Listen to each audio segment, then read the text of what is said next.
Hello दोस्तों, मैं Rahul Gupta, enforcement officer. दोस्तों, मैं और मेरी टीम अपने इस चैनल राहुल गुप्ता के माध्यम से आप सभी को यूपीएससी ईपीएफओ एग्ज़ाम की तैयारी करा रही है। दोस्तों, हम लोग लगातार इसमें कई वीडियोस डाल रहे हैं और आगे भी डालते रहेंगे। तो दोस्तों, हमारा पूरा प्रयास है कि आपकी तैयारी में कोई कमी ना रह जाए और हमारा आगे भी प्रयास यही है कि जो भी इम्पोर्टेंट टॉपिक हैं जैसे लेबर लॉ, अकाउंटिंग, इस सभी पर आपको ईजिली वीडियोस, लेक्चर और नोट्स जो कि हिंदी और इंग्लिश दोनों में होंगे आपको इजीली अवेलेबल कराना। और दोस्तों, ये सारी चीज़ें बिल्कुल फ्री रहेंगी। और इसी तरह दोस्तों, मैं और मेरी टीम आपके लिए बहुत मेहनत कर रही है और आप भी खूब मेहनत करिए और सेल्फ स्टडी पर जोर दीजिए। और दोस्तों, विश्वास रखिए, मैं और मेरी टीम हमेशा आपके साथ है। Best of luck.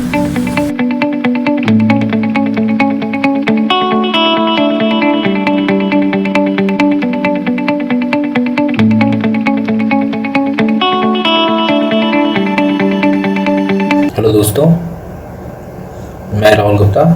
दोस्तों, ईपीएफओ की स्पेशल सीरीज़ में जो लेबर लॉ और अकाउंटिंग के वीडियोस हैं उसमें मैंने लेबर लॉ के ऊपर पहला वीडियो डाला हुआ था और उसके बाद मैं अब लेबर लॉ के जो सेकंड नंबर पर लॉ है वो मैंने उसमें बेसिक हिस्ट्री बताई थी, लेबर लॉ पहले नंबर पे। और उसके बाद अब ये जो लेक्चर सेकंड है इसमें मैं ईपीएफओ के बारे में बताऊंगा। ईपीएफओ एंड एमपी एक्ट जो है हमारा, ईपीएफ एंड एमपी एक्ट, ये बहुत इंपॉर्टेंट इसलिए भी है क्योंकि इसका बहुत यूज़फुल आपको इंटरव्यू में भी आएगा और अगर आप डिपार्टमेंट में आएंगे तो उसमें भी आएगा। ईपीएफ एंड ईएसआई दो बहुत ही इंपॉर्टेंट लॉ हैं और इसको अच्छे से कवर करेंगे हम। और उसके बाद हम बहुत भी और इम्पोर्टेंट लॉ को लेंगे और उसके बाद अकाउंटिंग के लेक्चर भी मैं आपको प्रोवाइड कराऊंगा। और उसके बाद जो 44 लेबर लॉ है जो एसएस कोड आ रहा है उसके ऊपर भी। और दोस्तों, ये सारी चीज़ें बिल्कुल फ्री रहेंगी और इसमें मटेरियल भी बाइलिंगुअल रहेगा। मैं एक ही पीडीएफ में कोशिश कर रहा हूँ कि हिंदी इंग्लिश ऊपर नीचे रहे। और दोस्तों, एक चीज़ ध्यान रखनी है कि जैसा मैंने बताया है वैसे ही लगभग आपको चलना है, बाकी आपको जो अप्रोच लगता है आप यूज़ करें। और मैंने जो भी पिछले वीडियो में बताया है, दिखाया है या जो भी कहा है, एक बार उसको देखें ज़रूर, क्योंकि बहुत से ऐसे सवाल हैं जो आप घूम घूम के हमसे पूछ रहे हैं और जबकि मैंने उनके जवाब दिए हुए हैं। और कोई ज़्यादा बड़े वीडियो नहीं है, अगर आप एक बार फ्री माइंड से देखेंगे तो आपको बहुत कुछ क्लियर हो जाएगा। और बाकी अगर कुछ बचता है तो दोस्तों, आप एक चीज़ ध्यान रखिए कि जैसे मैंने अभी अपने यूट्यूब के चैनल के माध्यम से कि मैं भी देख रहा था तो इसमें कई लोग हैं जो हर कमेंट के नीचे कमेंट करे हुए हैं कि इस इंस्टा मोजो से नोट्स खरीद लीजिए और इस चैनल से जुड़ जाइए, ऐसा कर लीजिए। दोस्तों, ये सब किसी भी तरह के बहकावे में ना है। मैंने बहुत सी कमेंटों को डिलीट किया है, बट ऐसे लोग बहुत ही गलत चीज़ है ये। मेरा मोटो है कि आप लोगों को अच्छी शिक्षा देना, सही रास्ता दिखाना और आपके लिए हेल्प करना। जो कुछ जिन रास्तों से मैं और मेरी टीम या जो कुछ भी गुजरे हैं चाहते हैं, जो गलतियां हम लोग से हुई हैं वो आपके लिए ना हो और आपको सही रास्ता मिले, इसलिए मेरी पूरी कोशिश है, मेरी पूरी टीम आपके लिए मेहनत कर रही है। और जो भी वेबसाइट या टेलीग्राम ग्रुप है वो सिंगल ही है और इसी लिंक में दिया हुआ है, बस वही है, बाकी कोई और लिंक नहीं है। ऑल एग्ज़ाम ट्रिक्स वेबसाइट है जिसके माध्यम से मैं उनके थ्रू अपना पूरा मटेरियल और चीज़ें आपको इजीली प्रोवाइड करा रहा हूँ। टेलीग्राम ग्रुप में भी देखता रहता हूँ जो लोग डालते हैं, चीज़ें करते हैं, ताकि आपकी हर प्रॉब्लम को सॉल्व किया जा सके। और जिस पॉइंट पे आप वीडियो बोलते हैं वो एक टाइम टू टाइम पॉइंट पे ही आएंगे। और दोस्तों, इसको इसीलिए जुड़े रहिए और चैनल के साथ और कंटिन्यू ये ध्यान रखिए कि आने वाले वीडियोज़ में कि लगभग 3 डेज़ में मैं कोशिश ये कर रहा हूँ कि लेबर लॉ और अकाउंटिंग जो स्पेशल पोर्शन है उसके वीडियोस दूँ। और सबसे बड़ी चीज़, एक चीज़ आपको ये ध्यान रखनी है कि जो मैंने मैथ, इंग्लिश और रीजनिंग और जीएस बताइए, इस पे फोकस करना है अच्छे से। और अगर रही बात टाइम टेबल की, तो मैं बताऊँ, अगर आप फ्री हैं तो सबसे बड़ी चीज़ ये है कि आप हफ्ते में 5 दिन कम से कम जीएस को दीजिए प्रॉपर, और वीकेंड में आप मैथ और इंग्लिश को दीजिए। नहीं है तो डेली दीजिए थोड़ा थोड़ा। आप दो प्लान कर सकते हैं कि आप डेली मैथ और इंग्लिश को लगभग 2 से 3 घंटा डेली दें, जैसा मैंने बताया मैथ और इंग्लिश वीडियो वैसा कर सकते हैं, नहीं तो आप वीकेंड में कर सकते हैं। और बाकी के 5 दिन जो अपना जीएस प्लस ईपीएफओ स्पेशल, मैं डेली 3 से 4 दिन में एक वीडियो डाल दूंगा विद मटेरियल, आप उसको प्रॉपर फोकस करिए बस। और उसके बाद रही बात करंट की मैगजीन, तो करंट मैंने लास्ट वीडियो में भी बताया था कि आप कोई एक मैगजीन ले लीजिए। मैं अपनी वेबसाइट में भी अब जो भी करंट की बुक्स ईजिली अवेलेबल हैं ऑनलाइन में वो मैं अपलोड कर दूंगा, हिंदी इंग्लिश दोनों में, आप उसको पढ़िए आराम से, है ना। और मैंने वीडियो में डिटेल में बताया, इसलिए मैं हर वीडियो में एक चीज़ नहीं बता पाऊंगा, नहीं तो ऑलरेडी समय चला जाएगा। इसलिए दोस्तों, अब हम आगे बढ़ते हैं। ये ईपीएफओ वाला है, इसमें भी हिंदी इंग्लिश दोनों है, तो इसमें मैं हिंदी पहले लगा हुआ है, बट मैं अभी इंग्लिश वाले में आ जाता हूँ, वो ईजिली ज़्यादा रहेगा थोड़ा समझने में, करने में। और मैंने दोनों को एक ही के नीचे ही लगा दिया है ताकि आपको ही ईजिली अवेलेबल हो जाए। तो दोस्तों, ईपीएफओ एंड एमपी एक्ट 1952 है ना।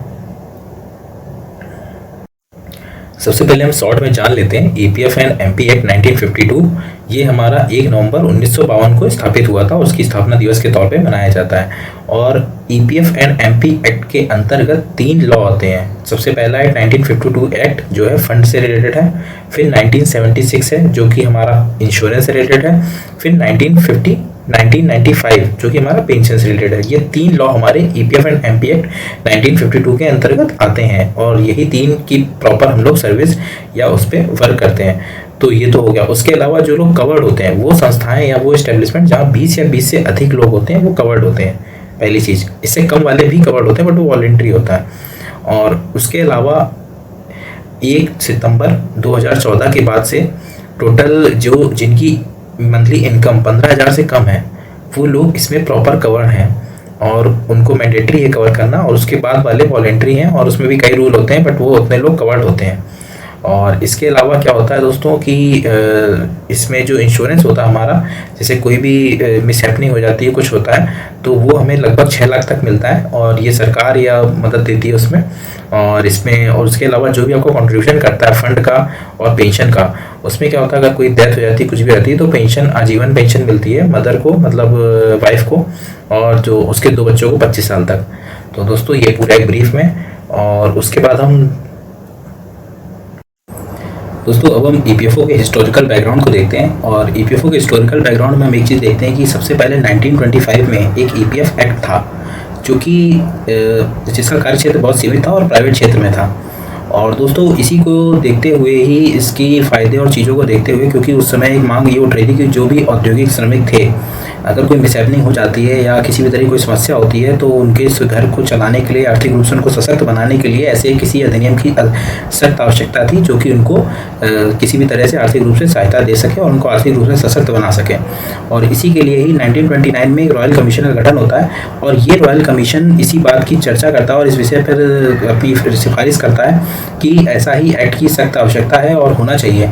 और इसी रॉयल कमीशन की सिफारिश के अनुसार 1942 में उसके 13 वर्षों के उपरांत ही श्रम मंत्रियों की बैठक होती है और उसमें बात उठती है कि हाँ ये एक्ट की आवश्यकता है और इसके लिए केंद्र से सिफारिश करी जाती है कि ऐसा कोई मॉडल अधिनियम बना दिया जाए जो कि लोगों पर जो भी एक स्वैच्छिक हो, ताकि जिसको लागू करना है वो लागू करे और जिसको नहीं करना है वो नहीं करे।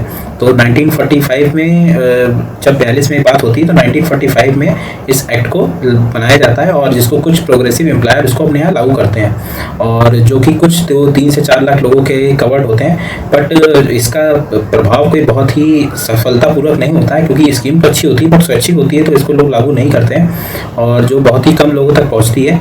और इसी के बाद ही 1947 में इंडियन लेबर ऑर्गेनाइजेशन की एशिया समिट की बैठक होती है और उस समिट की बैठक में इस बात की बात उठती है कि भारत में जो भी स्कीम चल रही है उसकी जांच के लिए कि अगर हमें ये स्कीम कैसे बढ़ानी है और ये स्कीम कैसी लाई जा सकती है। तो उस पर भारत के इस मुद्दे पर सभी लोग सहमत होते हैं कि भारत जैसे देश में हम ग्रेच्युटी, पेंशन, ये स्कीमों को नहीं ला सकते हैं जो कि हम एक डेवलप्ड कंट्री में लाते हैं, क्योंकि भारत में आप ये मान के चले कि मतलब एक आर्थिक रूप से इतना मजबूत होता नहीं है और इतनी सैलरी वो नहीं उठा रहे होते हैं कि हम उनको इतना फ़ायदा या उतना वो अपने सैलरी से दे पाए इंसान। तो इसमें कोशिश यही करी जाती है कि सब लोग इस बात से सहमत होते हैं कि भारत में हम पेंशन ग्रेच्युटी ना लाकर एक अनिवार्य अंशदायी सेवा लाएं, क्योंकि देखिए अनिवार्य अंशदायी सेवा से कई फ़ायदे थे। मतलब उसमें जो 2 मुख्य फ़ायदे ये थे कि अगर अनिवार्य अंशदायी रहेगी तो उससे रहेगा कि एक जो श्रमिक है उसको भी बचत का एक आदत आएगी और दूसरी चीज़ एम्प्लॉयर के लिए बेनिफिट ये भी रहेगा कि जो उसका श्रमिक है वो लगभग स्थायी हो जाएगा और उसमें भी स्थिरता आएगी। तो इस सिफारिश को इंडियन लेबर ऑर्गेनाइजेशन इस सिफारिश को भारत की उसको सिफारिश करती है और उस चीज़ को मानती भी है और उसको सजेस्ट करती है। तो उसके बाद 1948 में इंडिया में जो बैठक होती है लेबर की, तो उसमें इस बात की मांग उठती है कि हाँ ऐसा एक्ट बनाना चाहिए जो कि श्रमिकों की सुरक्षा का ध्यान रखे, उनको सामाजिक रूप से सशक्त बनाए। तो इसी के लिए ही 1948 में सर्वप्रथम कोयला भविष्य निधि अधिनियम लाया जाता है और ये कोयला भविष्य निधि अधिनियम एक सराहनीय कार्य के तहत एक बहुत ही अच्छा कार्य करता है और इसी को देखते हुए ही मांग उठती है कि एक प्रॉपर अधिनियम आए जो कि एक मैक्सिमम क्षेत्र में लागू और इसका कार्य क्षेत्र को बढ़ाया जा सके। तो दोस्तों इसी के बाद ही 1949 में में एक प्राइवेट बिल संसद में रखा जाता है। तो फिर तत्कालीन लेबर मिनिस्टर क्या करते हैं, उस पर एक शपथ पत्र लाते हैं कि हम इस पर एक प्रॉपर बिल लाएंगे जिस पे चर्चा होगी और उस पे बाद बिल को पास किया जाएगा।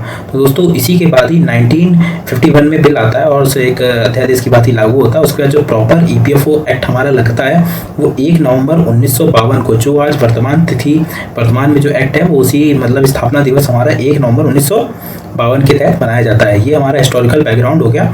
अब हम आगे ईपीएफओ के बारे में जानते हैं। दोस्तों अब हम ईपीएफ एक्ट 1952 को अच्छे से समझते हैं। और दोस्तों किसी भी बात की टेंशन ना लीजिए, जो कुछ मैं बोल रहा हूँ उससे कई ज़्यादा इस जो पीडीएफ में दे रहा हूँ आपको, उसमें पूरा मटेरियल है full soul Hindi and English में।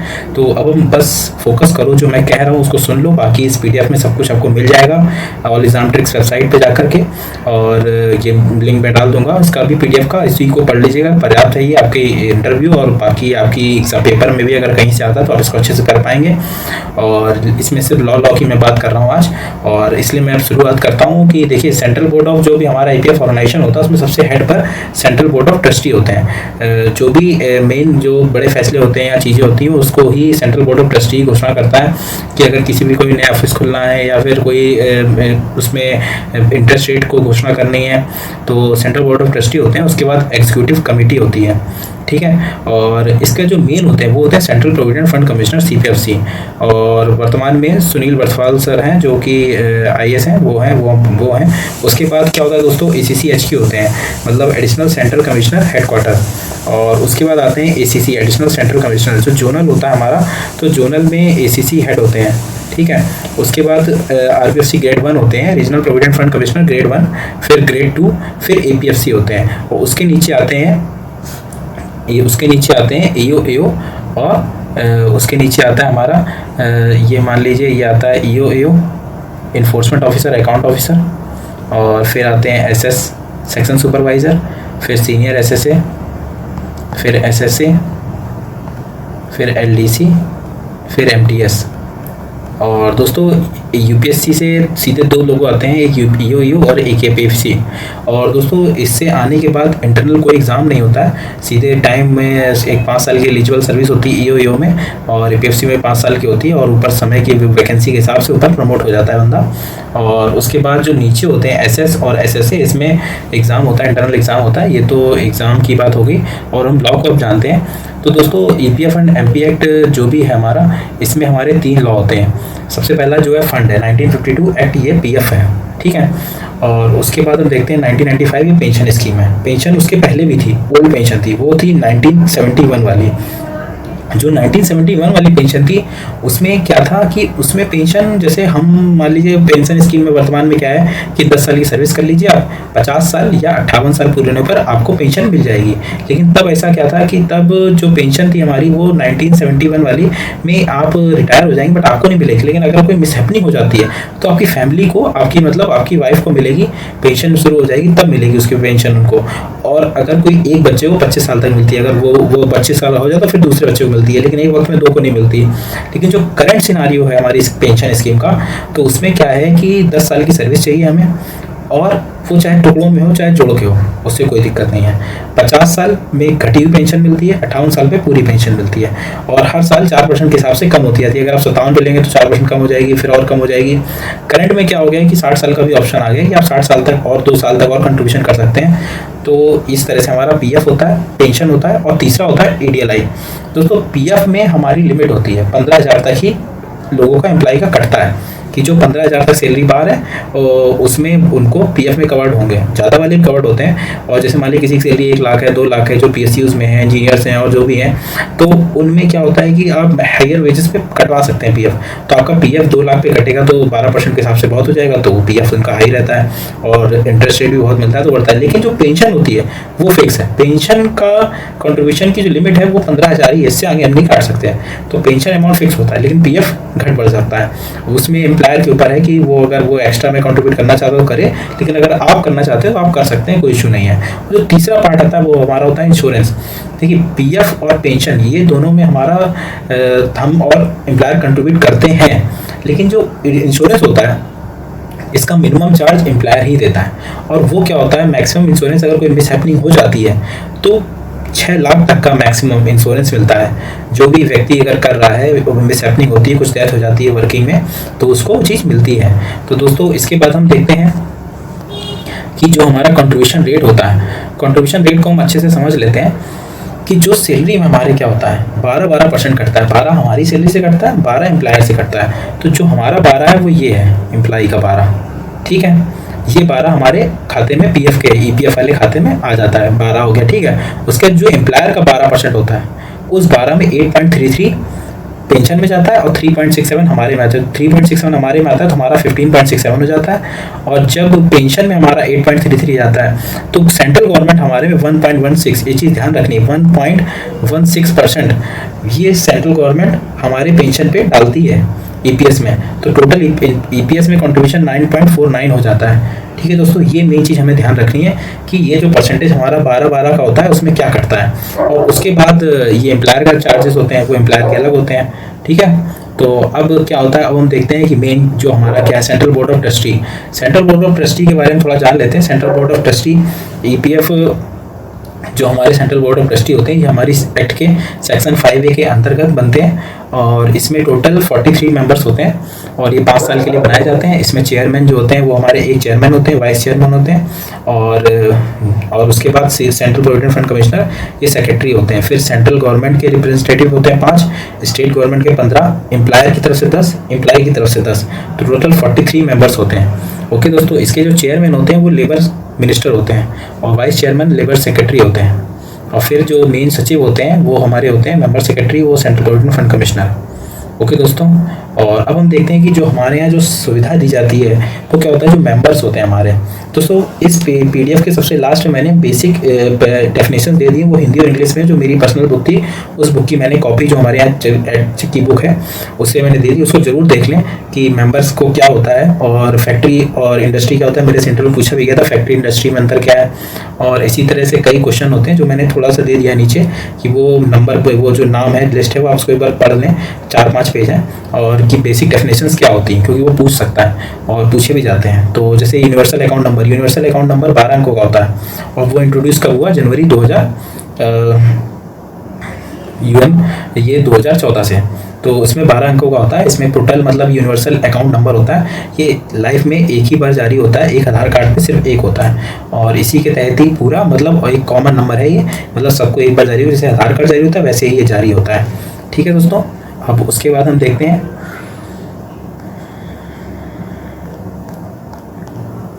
कि दोस्तों देखिए पीछे आपको दिख रहा होगा, इसमें मैंने जो भी फॉर्म है, देखिए पीएफ में क्या होता है, कई फॉर्म होते हैं। जैसे मेन जो फॉर्म होता है हमारा 91, फॉर्म 19 क्या होता है, ये पीएफ का होता है, पीएफ विड्रॉल, फाइनल विड्रॉल। आप कहीं नौकरी छोड़ देते हैं तो आपको पीएफ विड्रॉल करना होता है, फाइनल विड्रॉल पैसा निकालना होता है। तो नौकरी छोड़ने के 2 महीने बाद आप फाइनल विड्रॉल ले सकते हो, ठीक है। उसके बाद क्या होता है, एडवांस 31। तो दोस्तों ये चीज़ जरूर ध्यान रखने वाला है कि जो 31 क्लेम है, 31 नंबर वाला एडवांस होता है, वो 31 चेक उसके तहत आता है, फॉर्म नंबर 31 होता है। और इसमें 68L, ये हमारा कोविड जो कोरोना वायरस हमारा चल रहा है उसके तहत सरकार ने अभी नई घोषणा के तहत इस एक्ट को लाई है। और जिसमें क्या है कि ये 68L के तहत एक पैरा है जिसमें कोविड के क्लेम या कोविड में आप क्लेम कर सकते हैं, जिसमें आपको 3 महीने तक का वेजेस मिल जाता है। और इसमें वो इसी के तहत हमारा हो रहा है। और उसका जो मेन दूसरा है फॉर्म 13 है, ये ट्रांसफ़र का फॉर्म होता है। अगर आप एक जगह नौकरी कर रहे हैं और फिर आप नौकरी चेंज कर देते हैं तो दोनों पिछले का पैसा इसमें मर्ज करने के लिए, सर्विस को ऐड करने के लिए फॉर्म 13 होता है हमारा, ठीक है दोस्तों। और उसके बाद फॉर्म 20 क्या होता है, डेथ में होता है, सेटलमेंट ऑफ क्लेम पीएफ का। लेकिन जैसे 19 होता है वैसे ही 20 होता है, लेकिन वो डेथ का होता है कि जब कोई एक्सपायर हो जाता है तो उसके फैमिली मेंबर से या नॉमिनीज उसके डेथ में क्लेम लेने के लिए पीएफ का 20 होता है। और वैसे ही 10D पेंशन का होता है। और 10C पेंशन विड्रॉल होती है या स्कीम सर्टिफिकेट होती है। अगर 10 साल से कम सर्विस का पैसा निकालना है तो 10C आप लेंगे, और अगर 10 साल से ऊपर है तो आपको फिर 10D ही बनेगा। और 5IF क्या होता है, ये इंश्योरेंस होता है जो हमारा 6 लाख तक मैक्सिमम मिलता है। ओके दोस्तों, और उसके बाद जो हमारी मेन हेड ऑफिस है, अगर कोई भी ग्रीवांस का या चीज़ों का पोर्टल है तो ये है EPFIGMS, ये ग्रीवांस पोर्टल है। इस पर कोई भी ग्रीवांस डाल सकता है और इस ग्रीवांस पे बाकायदा वर्क होता है। और ये हमारा हेड ऑफिस है, assistant central additional central PF commissioner, और ये है बीका जिकामा पैलेस में है। और इसके बाद एक PG पोर्टल है, तो ये ग्रीवांस रिलेटेड मुद्दे यहाँ सॉल्व किए जाते हैं। और उसके बाद दोस्तों पेंशन के बारे में मैंने आपको बताया। और अब हमें देखना है कंप्लायंस का। ठीक है, कंप्लायंस में क्या होता है कि ये जो हमारा जो सेक्शन है, तो इसके तहत क्या होता है कि जो भी कवरेज होती है, कोई भी मान लीजिए, अब पीएफ का रोल क्या है, हमने तो सर्विस दी कि भैया हम जो एम्प्लॉय काम कर रहे हैं उनको हम पेंशन दे रहे हैं, फंड दे रहे हैं, इंश्योरेंस दे रहे हैं, ये तो हम एम्प्लॉय के सेक्शन से दे रहे हैं, उसको सर्विस दे रहे हैं, अगर कोई मिसहैपनिंग होती है तो इंश्योरेंस दे रहे हैं, लाइफ टाइम पेंशन देंगे। अब होते हैं एम्प्लॉयर साइड की बात है। एम्प्लॉयर से हमें कॉन्ट्रीब्यूशन लेना 12% और एम्प्लॉय से लेना है 12%, और उसके अलावा एक्स्ट्रा चार्जेस भी एम्प्लॉयर से लेते हैं। तो इसको, ये तो प्रॉपर एक प्रक्रिया चल रही है, लेकिन अगर ये कहीं ब्रेक होती है जैसे, तो क्या होता है कंप्लायंस के सेक्शन में कि हमें उस एक्ट को लागू करना है, तो उसके लिए होते हैं इन्फोर्समेंट ऑफिसर। इन्फोर्समेंट मतलब हमें प्रवर्तन अधिकारी, मतलब हमें अपने एक्ट को इन्फोर्स करना है। तो इन्फोर्स करने के लिए क्या होता है कि जो भी एरिया, जिस रीजनल ऑफिस में पीएफ ऑफिस होता है, तो उसकी ये जिम्मेदारी होती है कि आसपास कोई भी कंपनियां या कोई भी ऐसा है जहां पे वो 20 से ऊपर एम्प्लॉय है, तो उसको कवर करना और एम्प्लॉय को बेनिफिट दिलाना। तो देखिए उसमें कई सेक्शन होते हैं कवर करने की, जैसे अगर 20 से कम भी हैं तो 1/4 में कवर्ड हो सकते हैं। ठीक है, वॉलंटरी कवरेज होती है। उसके ऊपर है तो 131 AB में कन्वर्ट हो जाए, मतलब कवर होते हैं।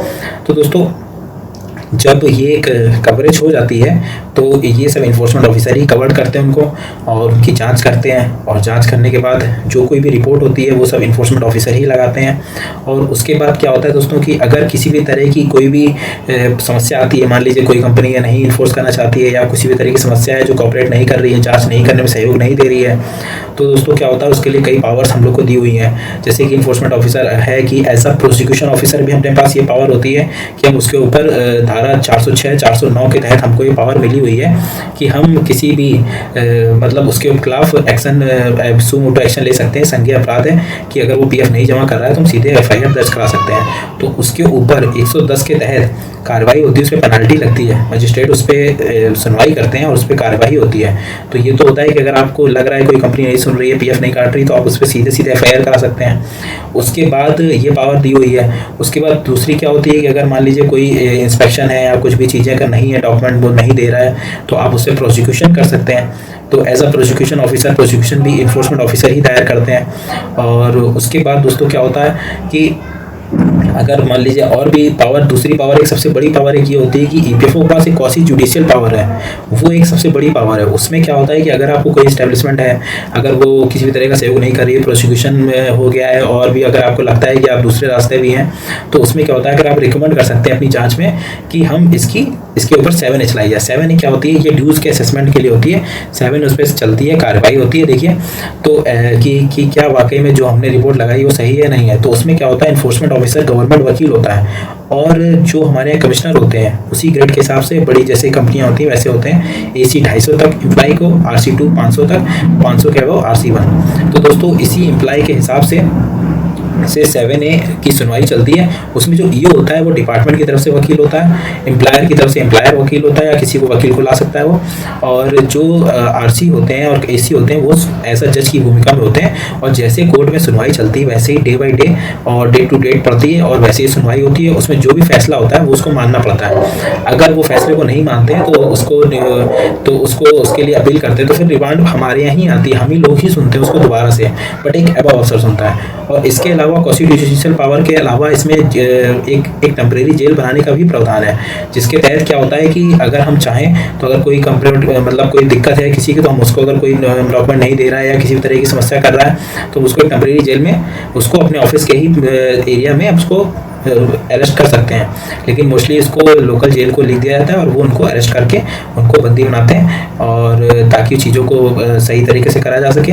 और दोस्तों इसके अलावा क्या होता है, एक सेक्शन 8F होता है जो हमने पीछे आप देख रहे होंगे।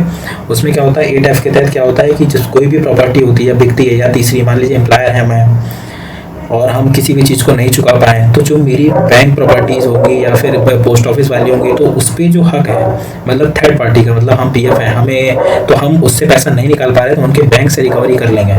और उस पर पैसे का पहला हक पीएफ का ही होता है। क्यों? क्योंकि हम जो पैसा लेते हैं वो एम्प्लॉई खाते में डालते हैं। तो अगर कोई भी कंपनी है अगर डिफॉल्ट कर रही है तो हम उसके बैंक से रिकवरी कर लेंगे, और उसकी जो भी संपत्ति उसको अटैच कर लेंगे, और उससे जो भी पैसा निकलेगा उसको हम पीएफ ऑफिस में जमा करेंगे, और वो सीधे एम्प्लॉई का जाएगा। क्यों? क्योंकि एम्प्लॉयर के बाद उसके कंपनी का जो हक है वो एम्प्लॉई का होता है। इसी के लिए हम लोग ये करते हैं। और उसके बाद सेक्शन 14 भी होता है जिसमें डैमेज और चीज़ों का होता है 7Q में। तो इसी तरह दोस्तों ये सारी की सारी पावर होती है। और recovery, as a recovery officer हमारा भी काम होता है कि हम लोग रिकवरी करना, और इस तरह से सारे सेक्शन होते हैं। और इसके बाद दोस्तों मेन चीज़ मैंने बताया है कि एम्प्लॉयर का क्या होता है, ये सारी डेफिनेशन मैंने फ़ोटो खींच के लगा दी है, इसको आप अच्छे से देख लीजिए दोस्तों। ये पूरे वीडियो मैंने पूरा लॉ बताया, सारी PDF में डाल दिया है, इसको एक बार थोरोली पढ़ लीजिएगा। और इसके बाद EPFO से जुड़े हुए इन्फोर्समेंट ऑफिसर, अकाउंट ऑफिसर की क्या पावर होती है, क्या वर्क होता है, और 2 साल का एक्सपीरियंस मेरा कैसा रहा, और पर्सनल इंटरव्यू सब मैं नेक्स्ट में डालूंगा। लेकिन जो एक्ट के भूमिका थी तो इसलिए मैंने एक्ट में सिर्फ इतना ही लिया है, और इसको आप अच्छे से पढ़ लीजिएगा। मैं इसको अपने उस चीज़ में डाल दूंगा, वेबसाइट और चीज़ें जो दिया हुआ लिंक है। ओके दोस्तों, बेस्ट ऑफ लक, लगे रहिए।